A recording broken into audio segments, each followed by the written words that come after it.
ਵਾਹਿਗੁਰੂ ਜੀ ਕਾ ਖਾਲਸਾ ਵਾਹਿਗੁਰੂ ਜੀ ਕੀ ਫਤਿਹ। ਟੀਵੀ 84 ਦੇ ਸਾਰੇ ਦਰਸ਼ਕ ਤੇ ਸਰੋਤੇ ਜਿਹੜੇ ਇਸ ਵਕਤ ਸਾਡੇ ਨਾਲ ਨਾਰਥ ਅਮਰੀਕਾ ਦੇ ਵਿੱਚੋਂ ਜੁੜੇ ਹੋਏ ਆ ਜਾਂ ਫਿਰ ਸੋਸ਼ਲ ਮੀਡੀਆ ਦੇ ਰਾਹੀਂ ਦੁਨੀਆ ਭਰ ਦੇ ਵਿੱਚ ਸਾਨੂੰ ਦੇਖ ਰਹੇ ਆ, ਉਹਨਾਂ ਸਾਰਿਆਂ ਦਾ ਮੈਂ ਅਮਰਵੀਰ ਸਿੰਘ ਅੱਜ ਇਸ ਪ੍ਰੋਗਰਾਮ ਦੇ ਵਿੱਚ ਤਹਿ ਦਿਲੋਂ ਸਵਾਗਤ ਕਰਦਾ। ਵਿਊਅਰਸ, ਜਦੋਂ ਅਸੀਂ ਇੱਥੇ ਅਮਰੀਕਾ ਦੇ ਵਿੱਚ ਜਾਂ ਕੈਨੇਡਾ ਦੇ ਵਿੱਚ ਗੱਲ ਕਰਦੇ ਹਾਂ through out north America, political power ਜਿਹੜੀ ਹੈਗੀ ਹੈ ਸਿੱਖਾਂ ਦੀ ਪਿਛਲੇ ਸਮੇਂ ਦੇ ਵਿੱਚ ਉਹਦਾ ਜਿਹੜਾ ਮੁਜ਼ਾਹਰਾ ਹੈਗਾ ਕੈਨੇਡਾ ਦੇ ਵਿੱਚ ਸਾਨੂੰ ਦੇਖਣ ਨੂੰ ਮਿਲਿਆ। ਤੇ ਅਮਰੀਕਾ ਦੇ ਵਿੱਚ ਵੀ ਜਿਹੜੇ ਸਿੱਖ ਹੈਗੇ ਆ ਉਹ ਡੈਲੀਗੇਸ਼ਨਾਂ ਦੇ ਰੂਪ ਦੇ ਵਿੱਚ, ਜਥੇਬੰਦਕ ਰੂਪ ਦੇ ਵਿੱਚ ਜਾਂ ਇੰਡੀਵਿਜੂਅਲ ਤੌਰ 'ਤੇ ਇੱਥੋਂ ਦੇ ਪੋਲੀਟੀਕਲ ਸਿਸਟਮ ਦੇ ਵਿੱਚ ਜਿਹੜੀ ਆਪਣਾ ਪ੍ਰਭਾਵ ਹੈਗਾ ਉਹ ਛੱਡਦੇ ਨਜ਼ਰ ਆਉਂਦੇ ਨੇ। ਇਹਦੀਆਂ ਜਿਹੜੀਆਂ ਉਦਾਹਰਨਾਂ ਨੇ ਉਹ ਵੀ ਸਾਨੂੰ ਪਿਛਲੇ ਸਮੇਂ ਦੇ ਵਿੱਚ ਦੇਖਣ ਨੂੰ ਮਿਲੀਆਂ ਨੇ। ਸੋ ਰੀਸੈਂਟਲੀ ਬੀਤੀ ਕੱਲ੍ਹ ਦੀ ਜੇ ਗੱਲ ਕਰਨੀ ਹੋਵੇ ਤਾਂ ਜਿਹੜੀ ਕਾਂਗਰਸ ਅਮਰੀਕਾ ਦੇ ਵਿੱਚ ਨਵੀਂ ਹੋਂਦ ਦੇ ਵਿੱਚ ਆਈ ਹੈਗੀ ਹੈ, ਨਵੀਂ ਕਾਂਗਰਸ ਜਿਹੜੀ ਬਣੀ ਹੈਗੀ ਹੈ, ਨਵੇਂ ਮੈਂਬਰਸ ਜਿਹੜੇ ਚੁਣ ਕੇ ਆਏ ਹੈਗੇ ਨੇ ਅਮਰੀਕੀ ਕਾਂਗਰਸ ਦੇ ਵਿੱਚ, ਉਹਦੇ ਵਿੱਚ ਡੈਮੋਕ੍ਰੈਟਸ ਦੀ ਜਿਹੜੀ ਜ਼ਿਆਦਾ ਭਰਮਾਰ ਹੈਗੀ ਹੈ, ਡੈਮੋਕ੍ਰੈਟਸ ਜ਼ਿਆਦਾ ਹੈਗੇ ਆ। ਬਟ ਓਵਰਆਲ ਜੇ ਸਿੱਖਾਂ ਦੀ ਰਿਪਰੈਜ਼ੈਂਟੇਸ਼ਨ ਦੀ ਗੱਲ ਕਰਨੀ ਹੋਵੇ ਜਾਂ ਜਦੋਂ ਸਿੱਖਾਂ ਨਾਲ ਜਿਹੜੇ ਸੰਬੰਧਿਤ ਮਸਲੇ ਹੈਗੇ ਆ ਉਹ ਆਪਣੇ ਨੁਮਾਇੰਦਿਆਂ ਤੱਕ ਇੱਥੇ ਦੀ ਕਾਂਗਰਸ ਦੇ ਵਿੱਚ ਜਦੋਂ ਪਹੁੰਚਾਉਣ ਦੀ ਗੱਲ ਆਉਂਦੀ ਹੈ ਤਾਂ ਹਮੇਸ਼ਾ ਇਹ ਗੱਲ ਦੇਖੀ ਜਾਂਦੀ ਹੈ ਕਿ ਸਿੱਖਾਂ ਵੱਲੋਂ ਆਪੋ ਆਪਣੇ ਕਾਂਗਰੈਸ਼ਨਲ ਡਿਸਟ੍ਰਿਕਟਸ ਦੇ ਵਿੱਚ ਜਿਹੜੇ ਯਤਨ ਹੈਗੇ ਨੇ ਉਹ ਕੀਤੇ ਜਾਂਦੇ ਨੇ। ਸੋ ਕੱਲ੍ਹ ਜਿਹੜੇ ਡੈਲੀਗੇਸ਼ਨਸ ਕਾਂਗਰਸ ਦੇ ਵਿੱਚ ਸਿੱਖਾਂ ਵੱਲੋਂ ਵੀ ਗਏ ਹੈਗੇ ਨੇ, ਇੱਕ ਡੈਲੀਗੇਸ਼ਨ ਨਾਲ ਅਸੀਂ ਉਹਨਾਂ ਦੇ ਮੈਂਬਰ ਸਾਹਿਬਾਨਾਂ ਦੇ ਨਾਲ ਅਸੀਂ ਅੱਜ ਜਿਹੜੀ ਗੱਲਬਾਤ ਹੈਗੀ ਆ ਉਹ ਕਰਨ ਜਾ ਰਹੇ ਹਾਂ। ਇੰਡੀਆਨਾ ਤੋਂ ਜਿਹੜੇ ਸੈਨੇਟਰ ਹੈਗੇ ਆ ਤੇ ਜਿਹੜੇ ਉੱਥੋਂ ਦੇ ਕਾਂਗਰਸਮੈਨ ਹੈਗੇ ਆ ਉਹਨਾਂ ਦੀ ਖਾਸੀ ਜਿਹੜੀ ਸਪੋਰਟ ਹੈਗੀ ਹੈ ਉਹ ਇੰਡੀਆਨਾ ਦੇ ਸਿੱਖਾਂ ਵੱਲੋਂ ਕੀਤੀ ਗਈ। ਸੋ ਉਹਨਾਂ ਨੂੰ ਮਿਲਣ ਦੇ ਲਈ ਉਹਨਾਂ ਦੇ ਜਿਹੜਾ ਇਹ ਸਹੁੰ ਚੁੱਕ ਸਮਾਗਮ ਹੋਇਆ ਹੈਗਾ ਉਹਦੇ ਵਿੱਚ ਸ਼ਮੂਲੀਅਤ ਦੇ ਲਈ ਇੱਕ ਸਿੱਖ ਡੈਲੀਗੇਸ਼ਨ ਵਾਸ਼ਿੰਗਟਨ DC ਕੈਪੀਟਲ ਹਿੱਲ ਵਿਖੇ ਪਹੁੰਚਿਆ ਸੀ। ਸੋ ਉਸ ਡੈਲੀਗੇਸ਼ਨ ਦੇ ਜਿਹੜੇ ਮੈਂਬਰ ਸੀ ਉਹਨਾਂ ਦੇ ਵਿੱਚੋਂ ਇੱਕ ਸਰਦਾਰ ਪਵਨ ਸਿੰਘ ਸਾਡੇ ਨਾਲ ਇਸ ਵਕਤ ਫੋਨ ਲਾਈਨ ਤੇ ਬਣੇ ਹੋਏ ਨੇ। ਆਓ ਉਹਨਾਂ ਨਾਲ ਜਿਹੜੀ ਅੱਜ ਦੀ ਇਹ ਗੱਲਬਾਤ ਹੈਗੀ ਹੈ ਇਸ ਡੈਲੀਗੇਸ਼ਨ ਬਾਰੇ, ਸਿੱਖ ਮਸਲਿਆਂ ਬਾਰੇ ਤੇ ਇੱਥੋਂ ਦੇ ਪੋਲੀਟੀਕਲ ਸਿਸਟਮ ਦੇ ਵਿੱਚ ਸਿੱਖਾਂ ਦਾ ਜਿਹੜਾ ਪ੍ਰਭਾਵ ਹੈਗਾ ਉਸ ਬਾਰੇ ਗੱਲਬਾਤ ਕਰਾਂਗੇ। ਸੋ ਸਰਦਾਰ ਪਵਨ ਸਿੰਘ ਜੀ, ਤੁਹਾਡਾ ਸਵਾਗਤ ਹੈ। ਵਾਹਿਗੁਰੂ ਜੀ ਕਾ ਖਾਲਸਾ ਵਾਹਿਗੁਰੂ ਜੀ ਕੀ ਫਤਿਹ। ਵਾਹਿਗੁਰੂ ਜੀ ਕਾ ਖਾਲਸਾ ਵਾਹਿਗੁਰੂ ਜੀ ਕੀ ਫਤਿਹ। ਭਾਈ ਸਾਹਿਬ ਜੀ, ਧੰਨਵਾਦੀ ਹਾਂ ਮੈਂ ਤੁਹਾਡਾ ਤੇ ਤੁਹਾਡੇ ਚੈਨਲ ਦਾ, ਜਿਨ੍ਹਾਂ ਨੇ ਸਾਨੂੰ ਇੱਕ ਵਾਰੀ ਫਿਰ ਤੋਂ ਤੁਹਾਡੇ ਵਿਊਅਰਸ ਦੇ ਨਾਲ ਸਿੱਖ ਜਗਤ ਦੇ ਨਾਲ ਵਿਚਾਰਾਂ ਦੀ ਸਾਂਝ ਪਾਉਣ ਦਾ ਮੌਕਾ ਬਖਸ਼ਿਆ ਹੈ ਜੀ। ਸੋ ਭਾਈ ਸਾਹਿਬ, ਪਹਿਲਾਂ ਤਾਂ ਮੈਂ ਜਿਹੜਾ ਕੱਲ ਡੈਲੀਗੇਸ਼ਨ ਇੱਕ ਵਫਦ ਦੇ ਰੂਪ ਦੇ ਵਿੱਚ ਸਿੱਖ ਨੁਮਾਇੰਦੇ ਜਿਹੜੇ ਮਿਲੇ ਹੈਗੇ ਆ ਉੱਥੇ, ਮੈਂ ਜੋ ਪਿਕਚਰਸ ਦੇ ਵਿੱਚ ਵੀ ਸਾਹਮਣੇ ਆਇਆ ਹੈਗਾ ਵੀ ਅਮਰੀਕਾ ਦੇ ਜਿਹੜੇ ਵਾਈਸ ਪ੍ਰੈਜ਼ੀਡੈਂਟ ਹੈਗੇ ਆ ਮਾਈਕ ਪੈਂਸ, ਉਹਨਾਂ ਦੇ ਨਾਲ ਵੀ ਜਿਹੜੀ ਤੁਹਾਡੀ ਮੁਲਾਕਾਤ ਹੈਗੀ ਆ ਉਹ ਹੋਈ ਹੈ। ਸੋ ਤਾਂ ਪਹਿਲਾਂ ਤਾਂ ਜਾਣਕਾਰੀ ਉਹ ਚਾਹੂੰਗਾ ਕਿ ਇਹ ਡੈਲੀਗੇਸ਼ਨ ਕਿਸ ਰੂਪ ਦੇ ਵਿੱਚ ਮਿਲਿਆ, ਕਿਸ ਬਿਹਾਫ ਤੇ ਮਿਲਿਆ ਤੇ ਨਾਲ ਹੀ ਇਹਦਾ ਜਿਹੜਾ ਮਕਸਦ ਸੀ ਉਹ ਕੀ ਸੀ। ਇਹ ਜੋ ਡੈਲੀਗੇਸ਼ਨ ਸੀਗਾ ਇਹ ਖਾਸ ਕਰ ਇੰਡੀਆਨਾ ਸਟੇਟ ਦੇ ਸਿੱਖਾਂ ਵੱਲੋਂ ਜੋ ਉਪਰਾਲਾ ਕੀਤਾ ਗਿਆ ਜਦੋਂ ਪਿਛਲੇ ਸਾਲ ਦੇ ਗਰਮੀਆਂ ਦੇ ਦਿਨਾਂ ਦੇ ਵਿੱਚ ਤੇ ਫਿਰ ਫਾਲ ਦੀਆਂ ਜੋ ਇਲੈਕਸ਼ਨ ਕੈਂਪੇਨਿੰਗ ਹੋਈ ਹੈ ਉਸ ਦੇ ਵਿੱਚ ਸਿੱਖਾਂ ਨੇ ਮਾਈਕ ਬ੍ਰਾਉਨ ਸੈਨੇਟਰ ਦਾ ਡਟ ਕੇ ਹਮਾਇਤ ਕੀਤੀ ਤੇ ਉਸ ਮਿਹਨਤ ਦਾ ਸਦਕਾ ਮਾਈਕ ਬ੍ਰਾਉਨ ਜੋ ਇੱਥੋਂ ਦੇ ਸੈਨੇਟਰ ਚੁਣੇ ਗਏ, ਜਿਨ੍ਹਾਂ ਨੇ ਇੱਕ ਇਨਕੰਬੈਂਟ ਸੈਨੇਟਰ ਜੋ ਡੈਮੋਕ੍ਰੇਟ ਪਾਰਟੀ ਨੂੰ ਬਿਲੋਂਗ ਕਰਦੇ ਸੀ ਜੋ ਡਾਨਲੀ, ਉਹਨਾਂ ਨੂੰ ਹਰਾ ਕੇ ਤੇ ਇਹ ਜਿੱਤ ਪ੍ਰਾਪਤ ਕੀਤੀ। ਔਰ ਇਹ ਬਹੁਤ ਹੀ ਜ਼ਰੂਰੀ ਇੱਥੇ ਇੱਕ ਗੱਲ ਨੋਟ ਕਰਨ ਦੀ ਹੈ ਕਿ ਜਿਵੇਂ ਕਹਿੰਦੇ ਸੀ ਕਿ ਬਲੂ ਵੇਵ ਆਈ ਜੀ, ਜਿੱਥੇ ਜਿੰਨੇ ਵੀ ਰਿਪਬਲਿਕਨ ਕੈਂਡੀਡੇਟ ਸੀਗੇ ਉਹਨਾਂ ਨੂੰ ਹਾਰ ਪ੍ਰਾਪਤ ਹੋਈ, ਪਰ ਇਹ ਬਹੁਤ ਹੀ ਇੱਕ ਮੈਂ ਕਹਾਂਗਾ ਕਿ ਵਡਮੁੱਲੀ ਗੱਲ ਹੈ ਕਿ ਜੋ ਇੱਕ ਰਿਪਬਲਿਕਨ ਸੈਨੇਟਰ ਨੇ ਫਰਸਟ ਟਾਈਮ, ਕਿਉਂਕਿ ਇਹਨਾਂ ਦਾ ਪਹਿਲਾਂ ਕੋਈ ਪੋਲੀਟੀਕਲ ਕਰੀਅਰ ਨਹੀਂ ਹੈ, he is a business owner firm his background ਜੀ। ਸੋ ਮਾਈਕ ਬ੍ਰਾਉਨ ਨੇ ਜੋ ਜਿੱਤ ਪ੍ਰਾਪਤ ਕੀਤੀ ਹੈ ਇੱਕ ਇਨਕੰਬੈਂਟ ਡੈਮੋਕ੍ਰੈਟ ਨੂੰ ਹਰਾ ਕੇ, ਇਹਨਾਂ ਦਿਨਾਂ ਦੇ ਵਿੱਚ ਇੱਕ ਬਹੁਤ ਹੀ ਵੱਡੀ ਗੱਲ ਮਾਇਨੇ ਰੱਖਦੀ ਹੈ। ਔਰ ਉਸ ਤੋਂ ਵੀ ਵੱਡੀ ਗੱਲ ਇਹ ਹੈ ਕਿ ਸਿੱਖ ਉਸ ਜਿੱਤ ਦਾ ਹਿੱਸਾ ਬਣੇ ਜੀ। ਸੋ ਕਿਉਂਕਿ ਸਿੱਖਾਂ ਨੇ ਬਹੁਤ ਡਟ ਕੇ ਵੋਟਾਂ ਵੀ ਪਵਾਈਆਂ, ਜਿੱਥੇ ਤੱਕ ਫਾਈਨੈਂਸ਼ੀਅਲ ਹੈਲਪ ਵੀ ਕਰ ਸਕਦੇ ਸੀਗੇ, ਉੱਥੇ ਫੰਡ ਰੇਜ਼ਿੰਗ ਵੀ ਕੀਤੀ ਤੇ ਉਸ ਦੇ ਨਾਲ ਉਹਨਾਂ ਨੇ ਆਪਣਾ ਇਹ ਫਰਜ਼ ਪਛਾਣਿਆ ਕਿ ਜੋ ਲੋਕ ਸਾਡੇ ਨਾਲ ਕੈਂਪੇਨਿੰਗ ਦੇ ਵਿੱਚ ਸਾਥ ਦਿੰਦੇ ਰਹੇ ਨੇ ਅਸੀਂ ਉਹਨਾਂ ਨੂੰ ਇੱਥੇ ਬੁਲਾ ਕੇ ਤੇ ਸਨਮਾਨਿਤ ਕਰ ਸਕੀਏ। ਸੋ ਉਹਨਾਂ ਨੇ ਇਨਵੀਟੇਸ਼ਨ ਦਿੱਤਾ ਕਿ ਜਿੱਥੇ ਉਹਨਾਂ ਦੀ ਕੱਲ ਸਹੁੰ ਚੁੱਕ ਰਸਮ ਸੀਗੀ ਜੀ, ਉੱਥੇ ਸਿੱਖ ਵੀ ਹਿੱਸਾ ਬਣਨ So and that's really good for the Sikh community because it gives the youth a chance to see that Sikhs are just as mainstream as any other ethnic or religious group. ਜੀ ਤੇ ਕੋਈ ਹੋਰ ਵੀ ਜਿਹੜੇ ਇਹ ਇੱਕ ਜਿਹੜਾ ਸਮਾਗਮ ਜਿੱਥੇ ਸਹੁੰ ਚੁੱਕ ਸਮਾਗਮ ਸੀ ਉੱਥੇ ਜਿਹੜੀ ਮਾਈਕ ਪੈਂਸ ਦੇ ਨਾਲ ਮੁਲਾਕਾਤ ਹੈਗੀ ਹੈ, ਕੋਈ ਹੋਰ ਗੱਲਬਾਤ ਵੀ ਇਸ ਸਾਰੇ ਵਿਚਾਰ ਚਰਚਾ ਦੇ ਦੌਰਾਨ ਹੋਈ ਹੈ? ਜੀ ਗੱਲਬਾਤ ਹੋਈ ਹੈ, ਪਰ ਗੱਲਬਾਤ ਬਹੁਤ ਬਰੀਫ ਸੀਗੀ ਕਿਉਂਕਿ ਜਦੋਂ ਕੱਲ ਬ੍ਰੈਕਫਾਸਟ ਤੇ ਗ੍ਰੈਗ ਪੈਂਸ ਜੋ ਮਾਈਕ ਪੈਂਸ ਦੇ ਛੋਟੇ ਭਰਾ ਨੇ ਉਹਨਾਂ ਦੀ ਸੀਟ ਤੋਂ ਹੀ ਲੜ ਕੇ ਤੇ ਕਾਂਗਰਸਮੈਨ ਬਤੌਰ ਆਏ ਨੇ, ਉਹਨਾਂ ਦੇ ਸਾਡੇ ਸਿੱਖਾਂ ਦੇ ਨਾਲ ਬਹੁਤ ਹੀ ਪਰਿਵਾਰਕ ਗੂੜੇ ਨਾਤੇ ਨੇ ਜੀ।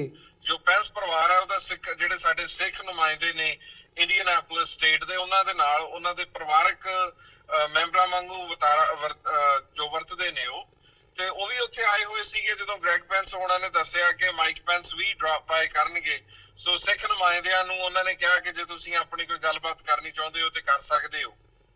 ਸੋ ਉੱਥੇ ਬਰੀਫਲੀ ਉਹੀ ਆਪਣੇ ਜਿਹੜੇ ਹਰ ਸਿੱਖ ਦਾ ਇਸ਼ੂ ਹੈ, ਕੋਈ ਮਤਲਬ ਵੱਖਰਾ ਨਹੀਂ ਹੈ ਕਿਉਂਕਿ ਸਿੱਖ ਇਨ ਇਟਸੈਲਫ ਮੀਰੀ ਪੀਰੀ ਦੇ ਸਿਧਾਂਤ ਤੇ ਇੱਕ ਸੋਵਰਨ ਬਾਡੀ ਹੈ।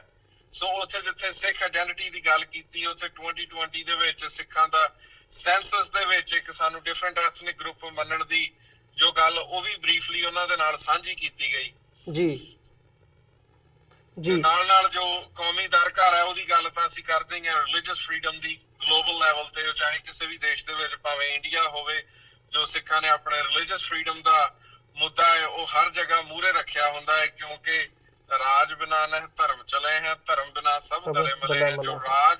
ਜੋ ਰਾਜ ਤੇ ਧਰਮ ਹੈ ਇਹ ਪੈਰਲਲ ਨੇ, ਜੋ ਸਾਡਾ ਮੀਰੀ ਪੀਰੀ ਦਾ ਸਿਧਾਂਤ ਹੈ ਉਹ ਵੀ ਸਾਨੂੰ ਇਹੀ ਸਿਖਾਉਂਦਾ ਹੈ। ਜੀ ਭਾਈ ਸਾਹਿਬ, ਜਿਹੜੀ ਤੁਸੀਂ ਇਹ ਗੱਲ ਕੀਤੀ ਹੈਗੀ ਹੈ, ਜੇ ਇਹਨੂੰ ਥੋੜਾ ਜਿਹਾ ਬ੍ਰੌਡਰ ਕੰਟੈਕਸਟ ਦੇ ਵਿੱਚ ਇਸ ਮੁਲਾਕਾਤ ਜਾਂ ਇਸ ਸਹੁੰ ਚੁੱਕ ਸਮਾਗਮ ਤੋਂ ਵੱਡੇ ਦਾਇਰਾਕਾਰ ਦੇ ਵਿੱਚ ਲਿਆ ਕੇ ਗੱਲ ਕਰਨੀ ਹੋਵੇ ਤਾਂ ਤੁਸੀਂ ਅਦਰਵਾਈਜ਼ ਵੀ ਸਿੱਖ ਜਿਹੜੀਆਂ ਸਫਾ ਹੈਗੀਆਂ ਨੇ ਉਹਦੇ ਵਿੱਚ ਐਕਟਿਵ ਹੈਗੇ ਹੋ, ਐਜ਼ ਐਨ ਐਕਟਿਵਿਸਟ ਤੁਸੀਂ ਵਿਚਰਦੇ ਵੀ ਹੈਗੇ ਹੋ। ਸੋ ਕੀ ਸਮਝਦੇ ਹੋ ਕਿ ਇਸ ਵਕਤ ਜਿਵੇਂ ਅਮਰੀਕਾ ਦੇ ਵਿੱਚ ਜਿੰਨੀ ਕੁ ਆਬਾਦੀ ਪੋਪੂਲੇਸ਼ਨ ਸਿੱਖਾਂ ਦੀ ਹੈਗੀ ਹੈ, ਕੈਨੇਡਾ ਦੇ ਵਿੱਚ ਇੱਕ ਆਮ ਤੌਰ ਤੇ ਗੱਲ ਹੁੰਦੀ ਹੈ ਵੀ ਕੈਨੇਡਾ ਦੇ ਵਿੱਚ ਵੱਡੀ ਰਿਪਰੈਜ਼ੈਂਟੇਸ਼ਨ ਇਸ ਵਕਤ ਹੈਗੀ ਹੈ, ਕਿ ਉੱਦਾਂ ਦੀ ਰਿਪਰੈਜ਼ੈਂਟੇਸ਼ਨ ਅਮਰੀਕਾ ਦੇ ਵਿੱਚੋਂ ਵੀ ਉਮੀਦ ਕੀਤੀ ਜਾ ਸਕਦੀ ਹੈ ਆਉਣ ਵਾਲੇ ਸਮੇਂ ਦੇ ਵਿੱਚ? ਬਿਲਕੁਲ ਉਮੀਦ ਕੀਤੀ ਜਾ ਸਕਦੀ ਹੈ ਕਿਉਂਕਿ ਗੱਲ ਹੈਗੀ ਹੈ ਸਿਸਟਮ ਦੀ। ਜੇ ਅਸੀਂ ਇਹ ਸੋਚੀਏ ਕਿ ਕੈਨੇਡਾ ਦੇ ਵਿੱਚ ਸ਼ਾਇਦ ਸਾਡੀ ਮੈਜੋਰਟੀ ਹੈ ਜਾਂ ਬਹੁਤ ਜ਼ਿਆਦਾ ਸਾਈਜ਼ੇਬਲ ਪਾਪੂਲੇਸ਼ਨ ਹੈ, ਗੱਲ ਉਹ ਨਹੀਂ ਹੈ। ਕੈਨੇਡਾ ਦੇ ਵਿੱਚ ਇਹ ਹੈ ਕਿ ਜਿਹੜੀ ਸਾਡੀ ਪਾਪੂਲੇਸ਼ਨ ਹੈ ਕਨਸੈਂਟਰੇਟਡ ਹੈ ਜੀ, ਜਿਵੇਂ ਕਿ ਸਰੀ ਵੈਨਕੂਵਰ ਹੈ, ਕੈਲਗਰੀ ਹੈ, ਫਿਰ ਆਬਵੀਅਸਲੀ ਬ੍ਰੈਂਪਟਨ ਜੋ ਹੈ ਉਹ ਪਾਵਰ ਹਾਊਸ ਹੈ, ਆਟਵਾ ਮੌਂਟਰੀਅਲ ਜੋ ਕੋਰੀਡੋਰ ਹੈ ਉਸ ਦੇ ਵਿੱਚ ਵੀ ਸਾਡੇ ਕਾਫੀ ਸਿੱਖ ਵਸਦੇ ਨੇ। ਸੋ ਉਹਦਾ ਕਰਕੇ ਉਹ ਕਾਫੀ ਆਪਣੇ ਵਜਨ ਨਾਲੋਂ ਕਹਿ ਲਓ ਕਿ ਜ਼ਿਆਦਾ ਭਾਰ ਚੁੱਕਿਆ ਉਹਨਾਂ ਨੇ ਜੀ, ਕਿਉਂਕਿ ਸਾਡੀ ਪਾਪੂਲੇਸ਼ਨ ਉੱਥੇ ਕਨਸੈਂਟਰੇਟਡ ਹੈ। ਹੁਣ ਉਹ ਸੇਮ ਚੀਜ਼ ਅਮਰੀਕਾ ਦੇ ਵਿੱਚ ਨਹੀਂ ਹੈ। ਅਮਰੀਕਾ ਦੇ ਵਿੱਚ ਜਿਹੜੀ ਸਾਡੀ ਪਾਪੂਲੇਸ਼ਨ ਹੈ ਉਹ ਸਕਾਰਸ ਹੈ ਕਿਉਂਕਿ ਸਰਬਰਬਸ ਦੇ ਵਿੱਚ ਇੱਕ ਤੇ ਸਭ ਤੋਂ ਵੱਡੀ ਗੱਲ ਇਹ ਹੈ ਕਿ ਅਮਰੀਕਾ ਦੀ ਪਾਪੂਲੇਸ਼ਨ ਜਿਹੜੀ ਹੈ ਉਹ ਕੈਨੇਡਾ ਨਾਲੋਂ 10 ਗੁਣਾ ਜ਼ਿਆਦਾ ਹੈ ਜੀ, ਤੇ ਜੋ ਸਿੱਖਾਂ ਦੀ ਪਾਪੂਲੇਸ਼ਨ ਹੈ ਉਹ ਕੈਨੇਡਾ ਨਾਲੋਂ 10 ਗੁਣਾ ਜ਼ਿਆਦਾ ਨਹੀਂ ਹੈ। ਉਹ ਕਹਿ ਲਓ ਕਿ ਲਗਭਗ ਇੱਕੋ ਜੀ ਹੈ ਜਿੰਨੇ ਕਿ ਸਿੱਖ ਕੈਨੇਡਾ ਦੇ ਵਿੱਚ, ਕਿਉਂਕਿ ਕੋਈ ਫਿਰ ਉਹੀ ਗੱਲ ਆ ਜਾਂਦੀ ਹੈ ਨਾ ਕਿ ਸਾਡੇ ਕੋਲ ਕੋਈ ਆਫੀਸ਼ੀਅਲ ਐਸਟੀਮੇਟ ਤਾਂ ਹੈ ਨਹੀਂ। ਇਸੇ ਕਰਕੇ ਅਸੀਂ ਚਾਹ ਰਹੇ ਹਾਂ ਕਿ 2020 ਦੇ ਵਿੱਚ ਜਦੋਂ ਅਮਰੀਕਾ ਦਾ ਸੈਂਸਸ ਹੋਣਾ ਹੈ, ਸੋ ਜੋ ਬਿਊਰੋ ਆਫ ਸਟੈਟਿਸਟਿਕਸ ਵੱਲੋਂ ਜੋ ਕੱਢਿਆ ਜਾਏਗਾ ਇਹ ਜੀ, ਤੇ ਉਹਦੇ ਵਿੱਚ ਇਹੀ ਹੈ ਕਿ ਜੇ ਸਾਨੂੰ ਇੱਕ ਡਿਫਰੈਂਟ ਐਥਨਿਕ ਗਰੁੱਪ ਦੱਸਿਆ ਜਾਵੇ ਤਾਂ ਕਿ ਸਾਨੂੰ ਘੱਟੋ ਘੱਟ ਇਹ ਪਤਾ ਲੱਗ ਸਕੇ ਕਿ ਸਾਡੀ ਸਟਰੈਂਥ ਕਿੰਨੀ ਹੈ ਅਮਰੀਕਾ ਦੇ ਵਿੱਚ ਜੀ ਜੀ ਬਿਲਕੁਲ। ਤੇ ਪਰ ਉਹ ਜਿਹੜੀ ਆਪਾਂ ਗੱਲ ਕਰ ਰਹੇ ਸੀਗੇ ਕਿ ਕੈਨੇਡਾ ਦੀ ਜਿਹੜੀ ਪਾਪੂਲੇਸ਼ਨ ਹੈ ਉਹ ਭਾਵੇਂ ਕਿ ਬਰਾਬਰ ਦੀ ਹੈ, ਉਹ ਆਪਣਾ weight ਜ਼ਿਆਦਾ ਕੈਰੀ ਕਰ ਸਕਦੇ ਕਿਉਂਕਿ ਐਜ਼ ਅ ਟੋਟਲ ਪਾਪੂਲੇਸ਼ਨ ਉਹਨਾਂ ਦੀ ਜਿਹੜੀ ਪਰਸੈਂਟੇਜ ਹੈ ਉਹ ਹਾਈ ਹੈ ਅਮਰੀਕਾ ਦੇ ਨਾਲੋਂ। ਅਮਰੀਕਾ ਦੇ ਵਿੱਚ ਅਸੀਂ ਬਹੁਤ ਹੀ ਜ਼ਿਆਦਾ ਨਾਮ ਮਾਤਰ ਹਾਂ, ਪਰ ਜੋ ਮੈਨੇਜਮੈਂਟ ਸਕਿੱਲਸ ਹੈ, ਜੋ ਇੱਕ ਅਵੇਅਰਨੈਸ ਹੈ, ਜਾਂ ਜੋ ਸਾਡੇ ਯੂਥ ਦੇ ਅੰਦਰ ਜੋ ਪੈਸ਼ਨ ਹੈ ਇੱਕ ਪੋਲਿਟਿਕਸ ਦੇ ਲਈ ਜਾਂ ਲੋਕਾਂ ਨੂੰ ਸਰਵ ਕਰਨ ਦੇ ਲਈ, ਉਹ ਜਿਹੜਾ ਪੈਸ਼ਨ ਹੈ ਇਟ ਕੈਨ ਟੇਕ ਅਸ ਅ ਲੌਂਗ ਵੇ ਕਿਉਂਕਿ ਸਿਸਟਮ ਜਿਹੜਾ ਹੈ ਉਹ ਸਾਫ਼ ਹੈ। ਕੋਈ ਵੀ ਜਿਹੜਾ ਨਾਗਰਿਕ ਹੈ ਉਹ ਆਪਣੀ ਮਿਹਨਤ ਸਦਕਾ ਆਪਣੇ ਆਪ ਨੂੰ ਵੱਧ ਤੋਂ ਵੱਧ ਇਨਵੋਲਵ ਕਰਕੇ ਆਪਣੀ ਕਮਿਟਮੈਂਟ ਦੇ ਕੇ ਆਪਣੇ ਪੈਸ਼ਨ ਨੂੰ ਫੋਲੋ ਕਰਦਾ, ਉਹ ਬਹੁਤ ਹੀ ਤਰ੍ਹਾਂ ਦੇ ਜੋ ਕਮਿਊਨਿਟੀ ਦਾ ਨਾਮ ਹੈ ਉਹਨੂੰ ਰੋਸ਼ਨ ਕਰ ਸਕਦਾ ਹੈ ਔਰ ਰੰਗਤ ਵੀ ਲਿਆ ਸਕਦਾ ਹੈ ਜੀ। ਬਿਲਕੁਲ ਭਾਈ ਸਾਹਿਬ, ਜਿਵੇਂ ਤੁਸੀਂ ਗੱਲ ਕੀਤੀ ਹੈ ਵੀ ਸਿੱਖ ਆਪਣੇ ਹੱਕਾਂ ਲਈ ਜਿਹੜੀ ਆਵਾਜ਼ ਹੈਗੀ ਹੈ ਉਹ ਬੁਲੰਦ ਕਰਦੇ ਨੇ, ਉਹ ਕੈਨੇਡਾ ਦੇ ਵਿੱਚ ਹੋਵੇ ਜਾਂ ਅਮਰੀਕਾ ਦੇ ਵਿੱਚ ਹੋਵੇ, ਤੇ ਉਹਦੇ ਵਿੱਚ ਸਭ ਤੋਂ ਜਿਹੜਾ ਇੱਕ ਵੱਡਾ ਫੈਕਟਰ ਹੈਗਾ ਉਹ ਆਜ਼ਾਦੀ ਦਾ ਤੁਸੀਂ ਮੈਂਸ਼ਨ ਵੀ ਕੀਤਾ ਤੇ ਅਦਰਵਾਈਜ਼ 1984 ਦੇ ਸਿੱਖ ਕਤਲੇਆਮ ਦਾ ਜਿਹੜਾ ਉਹਨੂੰ ਨਸਲਕੁਸ਼ੀ ਵਜੋਂ ਰੈਕਗਨਾਈਜ਼ ਕਰਨ ਦੀ ਮੁਹਿੰਮ ਹੈਗੀ ਹੈ ਉਹ ਵੀ ਬਾਹਰਲੇ ਸਿੱਖਾਂ ਵੱਲੋਂ ਹੀ ਜਿਹੜੀ ਹੈਗੀ ਹੈ ਉਹਨੂੰ ਬੁਲੰਦੀ ਨਾਲ ਜਿਹੜਾ ਹੈ ਉਹ ਉਠਾਇਆ ਗਿਆ ਇਸ ਆਵਾਜ਼ ਨੂੰ। ਸੋ ਅਮਰੀਕਾ ਦੇ ਵਿੱਚ ਇੰਡੀਵਿਜੂਅਲ ਤੌਰ ਤੇ ਜਾਂ ਜਥੇਬੰਦਕ ਤੌਰ ਤੇ ਭਾਵੇਂ ਉਹ ਕਨੈਟਿਕਟ ਦੇ ਵਿੱਚ ਕਨੈਟਿਕਟ ਸੈਨੇਟ ਵੱਲੋਂ ਇਸ ਨੂੰ ਪਾਸ ਕੀਤਾ ਜਾਣਾ ਹੋਵੇ ਜਾਂ ਪੈਨਸਿਲਵੇਨੀਆ ਦੀ ਸਟੇਟ ਅਸੈਂਬਲੀ ਵੱਲੋਂ ਇਹਨੂੰ ਮਾਨਤਾ ਦਿੱਤੀ ਜਾਣੀ ਹੋਵੇ 1984 ਦੇ ਸਿੱਖ ਕਤਲੇਆਮ ਨੂੰ ਨਸਲਕੁਸ਼ੀ ਵਜੋਂ ਜਿਹੜੀ ਮਾਨਤਾ ਦਿੱਤੀ ਗਈ ਹੈ। ਸੋ ਜਿਹੜੀਆਂ ਇੰਡੀਵਿਜੂਅਲਸ ਜਾਂ ਜਥੇਬੰਦੀਆਂ ਕੰਮ ਕਰ ਰਹੀਆਂ ਨੇ ਅਮਰੀਕੀ ਸਿਸਟਮ ਦੇ ਨਾਲ, ਉਹਦੇ ਵਿੱਚ ਅਮਰੀਕਨ ਸਿੱਖ ਜਿਹੜੀ ਕਾਕਸ ਹੈਗੀ ਆ ਉਹ ਵੀ ਬਣੀ ਹੋਈ ਹੈ ਜਿਹੜੇ ਸਿੱਖ ਹੱਕਾਂ ਨੂੰ ਰਿਪਰੈਜ਼ੈਂਟ ਕਰਦੇ ਆ।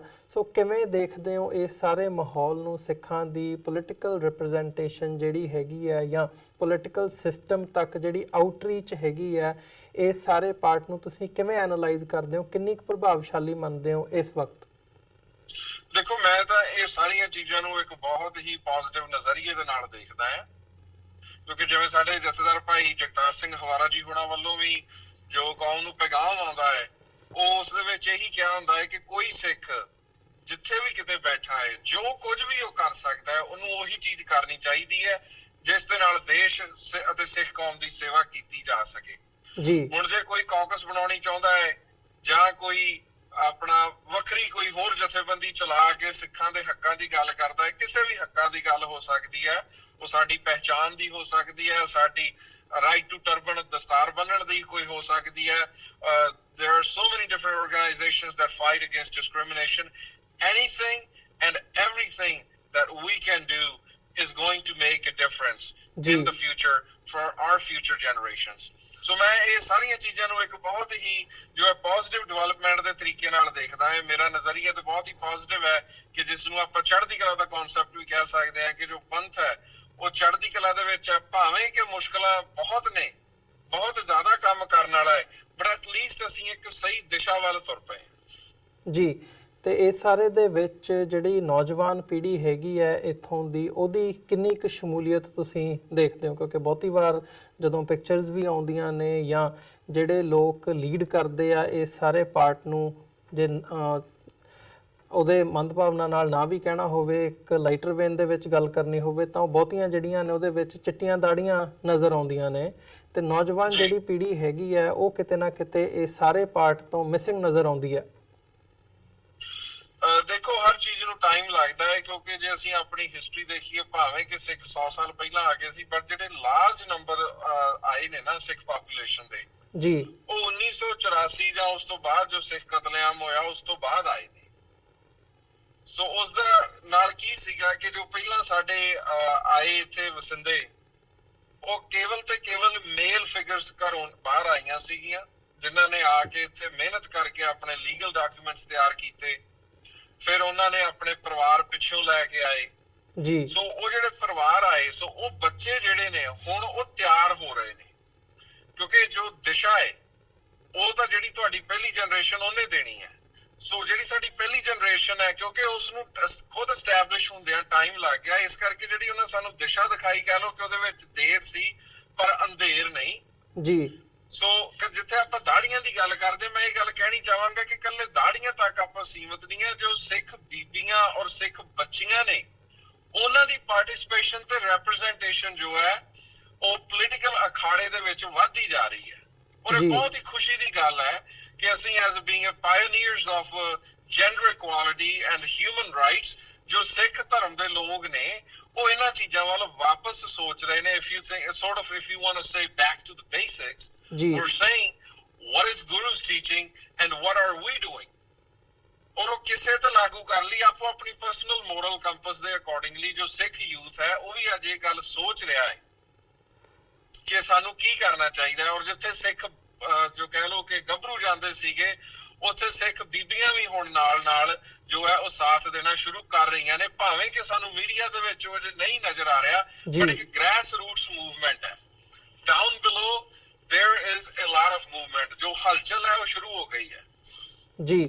ਤੇ ਇੱਕ ਸਵਾਲ ਜਿਹੜਾ ਆਮ ਸੰਗਤ ਦੇ ਵਿੱਚ ਵੀ ਉੱਠਦਾ ਹੈ ਜਦੋਂ ਅਸੀਂ ਇੱਥੇ ਅਮਰੀਕਾ ਦੇ ਪੋਲੀਟੀਕਲ ਸਿਸਟਮ ਨੂੰ ਦੇਖੀਏ, ਤਾਂ ਜਿਹੜੇ ਬਹੁਤਾਤ ਸਿੱਖ ਹੈਗੇ ਆ ਉਹ ਡੈਮੋਕ੍ਰੈਟਸ ਵੱਲ ਝੁਕਦੇ ਨੇ। ਸੋ ਜਦੋਂ ਸਿੱਖ ਨੁਕਤਾ ਨਿਗਾਹ ਤੋਂ, ਸਿੱਖ ਐਂਗਲ ਤੋਂ, ਸਿੱਖ ਪਰਸਪੈਕਟਿਵ ਤੋਂ ਇਸ ਸਾਰੇ ਪਾਰਟ ਨੂੰ ਦੇਖਦੇ ਹੈਗੇ ਆ ਜਾਂ ਆਪਣੀ ਪੋਲੀਟੀਕਲ ਹੋਂਦ ਕੌਮੀਅਤ ਦੇ ਤੌਰ ਦੇ ਉੱਤੇ ਬਣਾਉਣ ਦੀ ਗੱਲ ਤੁਰਦੀ ਹੈ, ਡੈਮੋਕ੍ਰੈਟਸ ਤੇ ਰਿਪਬਲਿਕਨਸ ਦੇ ਵਿੱਚ ਜਿਹੜਾ ਪਾੜਾ ਹੈਗਾ ਉਹਦੇ ਵਿੱਚ ਕਿੱਥੇ ਅਸੀਂ ਫਿੱਟ ਹੁੰਦੇ, ਜਾਂ ਸਾਨੂੰ ਦੋਵਾਂ ਦੇ ਵੱਲ ਨੂੰ ਉਹ ਰੱਖਣਾ ਚਾਹੀਦਾ ਹੈ, ਜਾਂ ਇਹਨੂੰ ਇਸ ਪੁਆਇੰਟ ਨੂੰ ਤੁਸੀਂ ਕਿਵੇਂ ਦੇਖਦੇ ਹੋ? ਮੈਂ ਇੱਕ ਗੱਲ ਇੱਥੇ ਇਹ ਜ਼ਿਕਰ ਕਰਨਾ ਚਾਹਾਂਗਾ ਕਿ ਜੋ ਡੈਮੋਕ੍ਰੈਟਸ ਤੇ ਰਿਪਬਲਿਕਨਸ ਦਾ ਪਾੜਾ ਹੈ ਨਾ, ਉਹ ਕੋਈ ਪਾੜਾ ਇੰਨਾ ਜ਼ਿਆਦਾ ਹੈ ਨਹੀਂ। ਜਦੋਂ ਤੁਸੀਂ ਪੋਲੀਟੀਕਲ ਸਪੈਕਟਰਮ ਤੇ ਦੇਖਦੇ ਹੋ, ਤੁਸੀਂ ਇੱਕ ਪਾਸੇ ਦੇਖਦੇ ਹੋ ਕਮਿਊਨਿਜ਼ਮ, ਫਿਰ ਉਸ ਦੇ ਵਿੱਚੋਂ ਤੁਸੀਂ ਸੈਂਟਰ ਦੇ ਵੱਲ ਆ ਜਾਂਦੇ ਹੋ ਜਿਹਦੇ ਵਿੱਚ ਡੈਮੋਕ੍ਰੇਸੀਜ਼ ਆ ਜਾਂਦੀਆਂ ਨੇ, ਰਿਪਬਲਿਕਸ ਆ ਜਾਂਦੇ ਨੇ, ਹਾਂਜੀ ਡਾਇਰੈਕਟ ਡੈਮੋਕ੍ਰੇਸੀ ਹੈ। ਫਿਰ ਉਸ ਤੋਂ ਬਿਲਕੁਲ ਦੂਜੇ ਪਾਸੇ ਤੁਸੀਂ ਚੱਲ ਜਾਓ ਤੇ ਡਿਕਟੇਟਰਸ਼ਿਪ ਆ ਜਾਂਦੀ ਹੈ ਜੀ, ਰਾਜੇ ਰਾਣੀਆਂ ਮੋਨਾਰਕਸ ਆ ਜਾਂਦੇ ਨੇ। ਸੋ ਜਿਹੜਾ ਅਮਰੀਕਾ ਦਾ ਸੰਵਿਧਾਨ ਹੈ ਬਹੁਤ ਹੀ ਵਧੀਆ ਲਿਖਿਆ ਗਿਆ ਹੈ, ਇਹਦੇ ਵਿੱਚ balance and checks and balances of powers ਦਿੱਤੀਆਂ ਗਈਆਂ ਨੇ। ਸੋ ਉਸ ਦੇ ਅਕੋਰਡਿੰਗਲੀ ਜੇ ਅਸੀਂ ਦੇਖੀਏ ਤਾਂ ਜੋ ਡੈਮੋਕ੍ਰੈਟਸ ਤੇ ਰਿਪਬਲਿਕਨਸ ਦਾ ਪਾੜਾ ਹੈ ਕੋਈ ਬਾਹਲਾ ਜ਼ਿਆਦਾ ਹੈ ਨਹੀਂ, ਕਿਉਂਕਿ ਸੰਵਿਧਾਨ ਤੋਂ ਬਾਹਰ ਜਾ ਕੇ ਗੱਲ ਨਹੀਂ ਕੀਤੀ ਜਾ ਸਕਦੀ ਜੀ। ਸੋ ਇਸ ਕਰਕੇ ਜੋ ਸਿੱਖ ਨੇ ਉਹ ਬਿਲਕੁਲ ਡਾਈਵਰਸ ਨੇ, ਸਾਡੇ ਆਈਡੀਆਜ਼ ਜਿਹੜੇ ਨੇ ਉਹ ਬਿਲਕੁਲ ਡਾਈਵਰਸ ਨੇ। ਗੁਰੂ ਦੀ ਸੋਚ, ਗੁਰੂ ਦੀ ਮੱਤ ਜੋ ਹੈ ਉਹ ਸਾਨੂੰ ਸਾਰਿਆਂ ਨੂੰ ਇੱਕ ਹੀ ਮਿਲੀ ਹੋਈ ਹੈ, ਪਰ ਜੋ ਗੁਰੂ ਦੀ ਮੱਤ ਹੈ ਉਹ ਬੜੀ ਬ੍ਰੌਡ ਹੈ, ਉਹ ਕੋਈ ਤੰਗ ਦਿਲੀ ਵਾਲੀ ਨਹੀਂ ਹੈਗੀ। So of course it is very natural that there will be Republican Sikhs, there will be Sikhs who call themselves Democrats, and then there will be some who call themselves independents. ਜੀ ਸੋ ਇਹ ਚੀਜ਼ ਵੀ ਮੈਂ ਕਹਾਂਗਾ ਕਿ ਸਾਡੇ ਲਈ ਬੜੀ ਖੁਸ਼ੀ ਦੀ ਆ ਕਿ ਜਦੋਂ ਲੋਕੀ ਕਿਸੇ ਨੇ ਸਾਡੀ ਕਲਚਰਲ ਸਟੱਡੀ ਕਰਨੀ ਹੋਵੇ ਕਿ ਸਿੱਖ ਕਿਵੇਂ ਦੀ ਸੋਚ ਸੋਚਦੇ ਨੇ, ਤੇ ਉਹਨਾਂ ਨੂੰ ਪਤਾ ਲੱਗੇਗਾ ਕਿ ਅਸੀਂ ਡਾਈਵਰਸ ਬੈਕਗ੍ਰਾਉਂਡਸ ਆ, ਡਾਈਵਰਸ ਕੈਰੀਅਰਸ ਆ, you know, we're just as mainstream and diverse as any other ethnic group. Or if you look at the American society as a whole, you know, we're one microcosm of that society. ਜੀ ਤੇ ਭਾਈ ਸਾਹਿਬ ਜਿਹੜੀ ਇਹ ਸਾਰੀ ਇੱਕ ਤੁਸੀਂ grass root level ਦੀ ਮੁਹਿੰਮ ਦੀ ਗੱਲ ਕਰਦੇ ਹੋ, ਜਿਹੜੀ ਇਹ ਗ੍ਰਾਸ ਰੂਟ ਲੈਵਲ ਤੇ ਸਾਰੀ ਗੱਲਬਾਤ ਤੁਰਦੀ ਹੈ, ਇਵੈਂਚੁਅਲੀ ਇਹਦੇ ਵਿੱਚੋਂ ਮੀਡੀਆ ਦੇ ਵਿੱਚ ਜਾਂ ਸਟੇਟ ਲੈਵਲ ਤੇ ਫਿਰ ਅੱਗੇ ਜਾ ਕੇ ਫੈਡਰਲ ਲੈਵਲ ਤੇ ਵੀ ਜਿਹੜੇ ਰਿਜ਼ਲਟ ਹੈਗੇ ਨੇ ਉਹ ਦਿਖਦੇ ਨੇ, ਪਰ ਇਹਦਾ ਜਿਹੜਾ ਪ੍ਰਭਾਵ ਹੈਗਾ, ਉਹਦੀ ਜਿਹੜੀ ਇੰਪੋਰਟੈਂਸ ਹੈਗੀ ਹੈ, ਉਹਦੀ ਜਿਹੜੀ ਅਹਿਮੀਅਤ ਹੈਗੀ ਹੈ, ਉਹ ਕਿਤੇ ਨਾ ਕਿਤੇ ਸਾਡੀ ਜਿਹੜੀ ਮੈਜੋਰਿਟੀ ਹੈਗੀ ਹੈ ਐ ਲੱਗਦਾ ਵੀ ਉਹਨਾਂ ਨੂੰ ਉਸ ਦੀ ਅਹਿਮੀਅਤ ਦਾ ਅੰਦਾਜ਼ਾ ਨਹੀਂ ਹੈਗਾ ਹਜੇ ਉਹਨਾਂ ਜਿੰਨਾ ਹੋਣਾ ਚਾਹੀਦਾ। ਸੋ ਇਸ ਪੁਆਇੰਟ ਨੂੰ ਜੇ ਦੇਖਣਾ ਹੋਵੇ ਜਾਂ ਜੇ ਇਹ ਕਹਿਣਾ ਹੋਵੇ ਵੀ ਇਹ ਸਾਰੀ ਪੋਲੀਟੀਕਲ ਐਕਟੀਵਿਟੀ ਦੀ ਇੰਪੋਰਟੈਂਸ ਕੀ ਹੈਗੀ ਹੈ, ਅਹਿਮੀਅਤ ਕੀ ਹੈਗੀ ਹੈ ਸਾਡੇ ਲਈ ਐਜ਼ ਅ ਨੇਸ਼ਨ, ਤਾਂ ਕੀ ਇਹਦਾ ਜਵਾਬ ਹੋਊਗਾ? ਉਹਦਾ ਜਵਾਬ ਤੇ ਮੈਂ ਇਹੀ ਕਹਾਂਗਾ ਕਿ ਅਹਿਮੀਅਤ ਸਾਨੂੰ ਫਿਊਚਰ ਵੱਲ ਦੇਖਣ ਦੀ ਲੋੜ ਨਹੀਂ, ਅਸੀਂ ਆਪਣੇ ਪਿਛੋਕੜ ਵੱਲ ਝਾਤੀ ਮਾਰੀਏ। ਸੋ ਜਦੋਂ 1849 ਦੇ ਵਿੱਚ ਸਰਕਾਰੇ ਖਾਲਸਾ ਦਾ ਜੋ ਰਾਜ ਹੈ ਉਹ ਖਤਮ ਹੁੰਦਾ ਹੈ ਤੇ ਅਸੀਂ ਉਦੋਂ ਤੋਂ ਦੇਖੀਏ ਸਾਡੀ ਖੁਆਰੀ ਹੋ ਰਹੀ ਹੈ ਜੀ। ਵਰਲਡ ਵਾਈਡ ਬੜੀਆਂ ਹਕੂਮਤਾਂ ਆਈਆਂ, ਅਸੀਂ ਬੜੀਆਂ ਜੋ ਲੜਾਈਆਂ ਲੜ ਕੇ ਦੇਖ ਲਈਆਂ ਜੀ, ਅਸੀਂ ਲੋਕਾਂ ਦੀਆਂ ਲੜਾਈਆਂ ਵੀ ਲੜ ਕੇ ਖੁਦ ਮਤਲਬ ਤਨ ਤੇ ਹੰਢਾ ਲਈਆਂ, ਅਸੀਂ ਲੋਕਾਂ ਲਈ ਕੁਰਬਾਨੀਆਂ ਦਿੱਤੀਆਂ, ਲੋਕਾਂ ਲਈ ਬਲੀਦਾਨ ਦਿੱਤੇ, ਪਰ ਉਹਨਾਂ ਦਾ ਕੀ ਸਾਡੇ ਤੇ ਫਰਕ ਕੀ ਪਿਆ ਕਿ ਸਾਡੇ ਕਤਲੇਆਮ ਹੋਏ। ਉਹ ਕਤਲੇਆਮ ਜੋ ਹੈ, ਜੋ ਨਸਲਕੁਸ਼ੀ ਹੈ, ਉਹਨੂੰ ਜਿਹੜੀਆਂ ਸਰਕਾਰਾਂ ਨੇ ਉਹ ਨਸਲਕੁਸ਼ੀ ਮੰਨਣ ਨੂੰ ਤਿਆਰ ਨਹੀਂ, ਸਪੈਸ਼ਲੀ ਜਿਹੜੀ ਕੰਟਰੀ ਦੇ ਵਿੱਚ ਸਾਡੀ ਨਸਲਕੁਸ਼ੀ ਹੋਈ ਹੈ ਜੀ। ਸੋ ਇਸ ਕਰਕੇ ਜਿਹੜੀ ਸਾਡੀ ਪੋਲੀਟੀਕਲ ਰਿਪਰੈਜ਼ੈਂਟੇਸ਼ਨ ਹੈ, ਜੋ ਪਾਵਰ ਹੈ, ਇਹ ਸਾਨੂੰ ਗਾਂਹ ਦੇਖਣ ਦੀ ਲੋੜ ਨਹੀਂ ਕਿ ਗਾਂਹ ਕੀ ਹੋਏਗਾ, ਅਸੀਂ ਇਹ ਦੇਖੀਏ ਕਿ ਸਾਡੇ ਨਾਲ ਹੋਇਆ ਕੀ ਹੈ।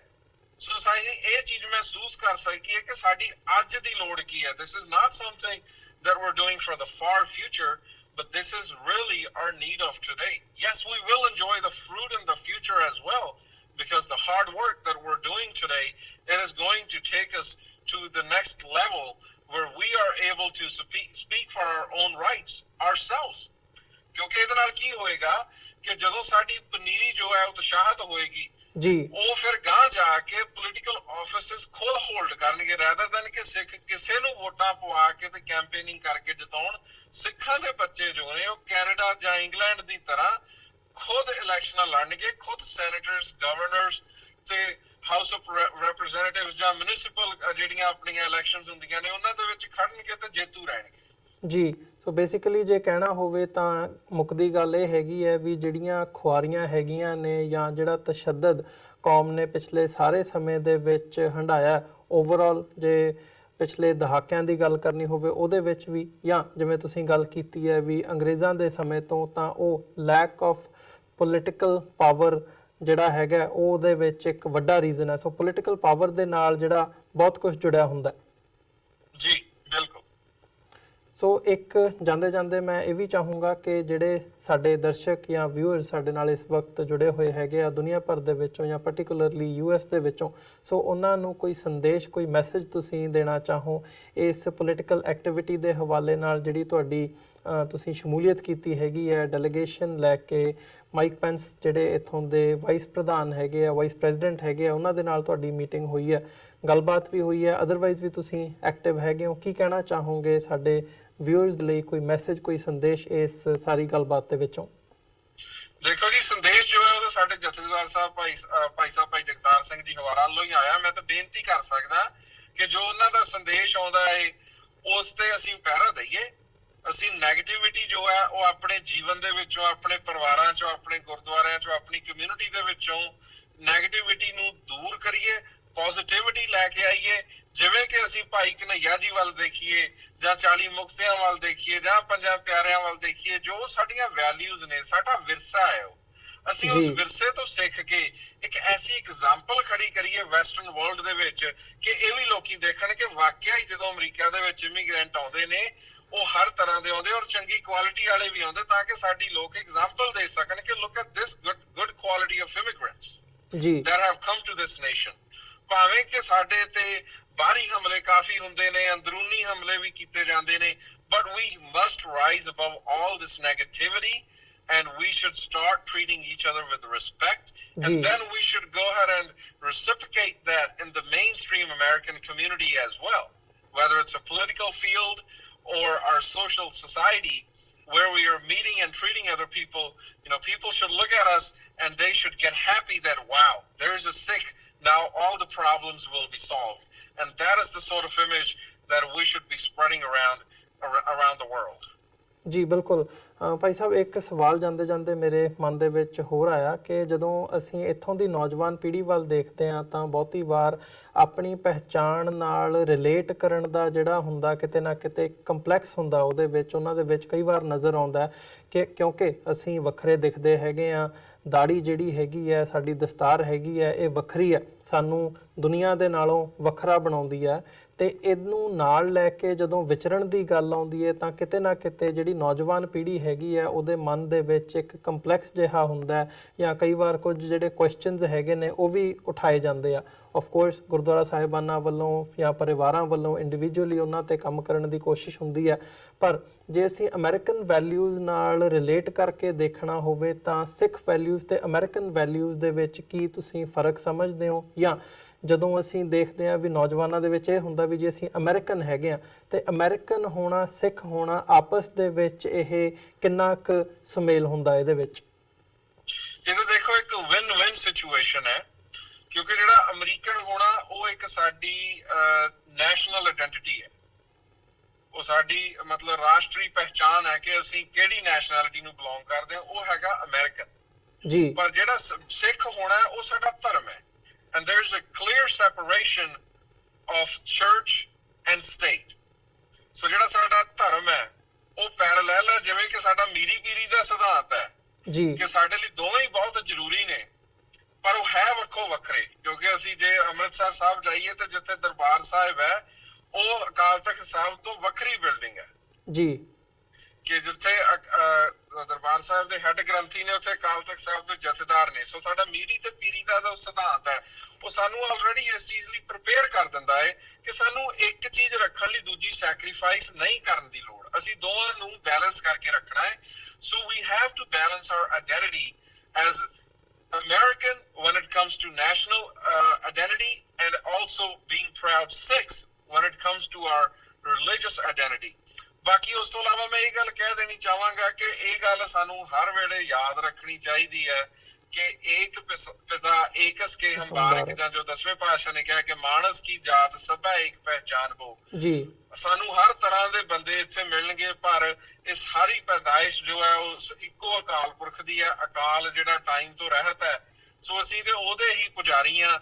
ਸੋ ਸਾਨੂੰ ਠੀਕ ਹੈ, ਕਿਸੇ ਵੇਲੇ ਚੰਗੇ ਜਿੱਥੇ ਇਨਸਾਨ ਮਿਲਦੇ ਨੇ ਉੱਥੇ ਕਿਸੇ ਵੇਲੇ ਬੁਰੇ ਵੀ ਮਿਲ ਜਾਂਦੇ ਨੇ ਜੋ ਸਾਡੀ ਪੱਗ ਲਾਉਣ ਦੀ ਕੋਸ਼ਿਸ਼ ਕਰਦੇ ਨੇ, ਪਰ ਜੋ ਸਾਡਾ ਨਿਸ਼ਾਨਾ ਹੈ ਉਹ ਆ ਕਿ ਅਸੀਂ ਪੋਜ਼ਿਟਿਵ ਰਹਿਣਾ ਹੈ, ਅਸੀਂ ਪੋਜ਼ਿਟਿਵਿਟੀ ਹੀ ਛੱਡਣੀ ਹੈ, ਕਿਉਂਕਿ ਜੋ ਸਾਡਾ ਗੁਰੂ ਗ੍ਰੰਥ ਸਾਹਿਬ ਸਾਨੂੰ ਸਿਖਾਉਂਦਾ ਹੈ ਅਸੀਂ ਉਸੇ ਚੀਜ਼ ਨੂੰ ਸੁਸਾਇਟੀ ਦੇ ਵਿੱਚ ਪਹਿਲਾਂ ਆਪਣੇ ਜੀਵਨ ਤੇ ਲਾਗੂ ਕਰੀਏ, ਫਿਰ ਉਸ ਨੂੰ ਅਸੀਂ ਸੁਸਾਇਟੀ ਦੇ ਵਿੱਚ ਸਪਰੈਡ ਅਰਾਊਂਡ ਕਰੀਏ, because your actions speak louder then words. ਅਸੀਂ ਕਿਸੇ ਨੂੰ ਦੱਸ ਲਈਏ, ਲਿਟਰੇਚਰ ਛਾਪ ਦਈਏ ਕਿ ਸਾਡਾ ਗੁਰੂ ਆ ਕਹਿੰਦਾ, ਪਰ ਜਦੋਂ ਤੱਕ ਅਸੀਂ ਖੁਦ ਗੁਰੂ ਦੇ ਆਖੇ ਲੱਗ ਕੇ ਉਹ ਜੀਵਨ ਨਹੀਂ ਬਤੀਤ ਕਰਦੇ ਜੀ, ਉਦੋਂ ਤੱਕ ਸਾਡੀ ਗੱਲ ਤੇ ਜਾਂ ਕਹਿ ਲਓ ਕਿ ਸਾਡੀ ਗੱਲ 'ਚ ਵਜ਼ਨ ਨਹੀਂ ਹੋਏਗਾ ਜਾਂ ਸਾਡੀ ਗੱਲ ਤੇ ਕੋਈ ਵਿਸ਼ਵਾਸ ਨਹੀਂ ਕਰੇਗਾ। ਜੀ। ਸੋ ਭਾਈ ਸਾਹਿਬ, ਤੁਹਾਡਾ ਬਹੁਤ-ਬਹੁਤ ਧੰਨਵਾਦ ਇਸ ਸਾਰੀ ਗੱਲਬਾਤ ਦੇ ਲਈ। ਤੁਸੀਂ ਆਪਣਾ ਸਮਾਂ ਕੱਢ ਕੇ ਸਾਡੇ ਨਾਲ ਵਿਚਾਰਾਂ ਦੀ ਸਾਂਝ ਪਾਈ ਹੈ। ਅੱਜ ਦੇ ਸ਼ੋਅ ਦੇ ਵਿੱਚ ਇੱਥੇ ਹੀ ਇਜਾਜ਼ਤ ਚਾਹਾਂਗੇ ਜੀ ਤੁਹਾਡੇ ਕੋਲੋਂ। ਬਹੁਤ-ਬਹੁਤ ਧੰਨਵਾਦ। ਫਤਿਹ ਦੀ ਸਾਂਝ ਪਾਈ ਹੈ ਅੰਤ ਦੇ ਵਿੱਚ। ਵਾਹਿਗੁਰੂ ਜੀ ਕਾ ਖਾਲਸਾ, ਵਾਹਿਗੁਰੂ ਜੀ ਕੀ ਫਤਿਹ। ਵਾਹਿਗੁਰੂ ਜੀ ਕੀ ਫਤਿਹ। ਵਿਊਅਰਸ, ਉਮੀਦ ਕਰਦੇ ਹਾਂ ਕਿ ਜਿਹੜੀ ਅੱਜ ਦੀ ਸਾਡੀ ਗੱਲਬਾਤ ਸੀ, ਸਰਦਾਰ ਪਵਨ ਸਿੰਘ ਜਿਹੜੇ ਕਿ ਸਿੱਖ ਐਕਟਿਵਿਸਟ ਹੈਗੇ ਆ, ਇਹ ਡੈਲੀਗੇਸ਼ਨ ਲੈ ਕੇ ਗਏ ਸੀ ਜਿਹੜੀ ਸਹੁੰ ਚੁੱਕ ਸਮਾਗਮ ਹੋਇਆ ਹੈਗਾ ਕਾਂਗਰਸ ਦੇ ਵਿੱਚ, ਨਵੇਂ ਜਿਹੜੇ ਅਮਰੀਕੀ ਕਾਂਗਰਸ ਦੇ ਵਿੱਚ ਮੈਂਬਰਸ ਚੁਣੇ ਗਏ ਆ ਉਹਨਾਂ ਦੇ ਨਾਲ ਗੱਲਬਾਤ ਵੀ ਕੀਤੀ ਹੈਗੀ। ਸੋ ਉਮੀਦ ਕਰਦੇ ਹਾਂ ਤੁਹਾਨੂੰ ਪਸੰਦ ਆਈ ਹੋਵੇਗੀ। ਜਾਂਦੇ ਜਾਂਦੇ ਇੱਕ ਵਾਰ ਤੁਹਾਡੇ ਚਰਨਾਂ ਦੇ ਵਿੱਚ ਬੇਨਤੀ ਵੀ ਕਰਦੇ ਹਾਂ ਕਿ ਇਸ ਪਲੇਟਫਾਰਮ ਨੂੰ TV84 ਨੂੰ ਅੱਗੇ ਵਧਾਉਣ ਦੇ ਲਈ ਸਾਨੂੰ ਤੁਹਾਡੀ ਸਹਾਇਤਾ ਦੀ ਲੋੜ ਹੈ। ਤੁਸੀਂ ਸਾਨੂੰ ਸਾਡੀ ਵੈਬਸਾਈਟ www.tv84.tv ਤੇ ਜਾ ਕੇ ਡੋਨੇਟ ਕਰ ਸਕਦੇ ਹੋ ਤੇ ਮੰਥਲੀ ਡੋਨੇਸ਼ਨਸ ਦੇ ਲਈ ਪਲੇਜ ਵੀ ਕਰ ਸਕਦੇ ਹੋ। ਸੋ ਅੱਜ ਦੇ ਸ਼ੋਅ ਦੇ ਵਿੱਚ ਅਸੀਂ ਇੱਥੇ ਹੀ ਤੁਹਾਡੇ ਕੋਲੋਂ ਇਜਾਜ਼ਤ ਚਾਹਾਂਗੇ। ਦੁਬਾਰਾ ਫੇਰ ਕੱਲ ਨੂੰ ਤੁਹਾਡੇ ਨਾਲ ਮੁਲਾਕਾਤ ਹੋਵੇਗੀ। ਤਦ ਤੱਕ ਲਈ ਇਜਾਜ਼ਤ ਦਿਓ ਜੀ। ਵਾਹਿਗੁਰੂ ਜੀ ਕਾ ਖਾਲਸਾ, ਵਾਹਿਗੁਰੂ ਜੀ ਕੀ ਫਤਿਹ।